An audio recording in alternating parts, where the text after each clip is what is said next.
భండన భీముడార్తజనబాంధవుడుజ్వల భానతూన కోదండ కళా ప్రచండ భుజతాండవ కీర్తికి రామమూర్తికిన్ రెండవ సాటి దైవమిక లేడనుచున్ గడకట్టి బేరికాడాండడాండ నినదంబుల జాండము నిండ మత్త వేదండము నెక్కి చాటెదను దశరథీ కరుణాపయోనిధి.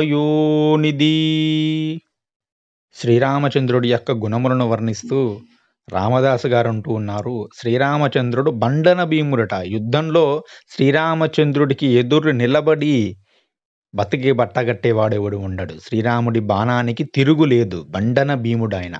అలాగని ఎప్పుడూ కోపంతో ఉంటారనుకుంటారేమో. ఆర్తజన బాంధవుడు, తనను శరణన్నవాడు శత్రువైనా సరే అభయమిచ్చి రక్షించేటువంటి తండ్రి నా తండ్రి అంటూ ఉన్నాడు. అతడు ఉజ్వలమైనటువంటి బాణ తూన కోదండములను కలిగి ఉంటాడు. ప్రచండమైనటువంటి భుజములను కలిగి ఉంటాడు.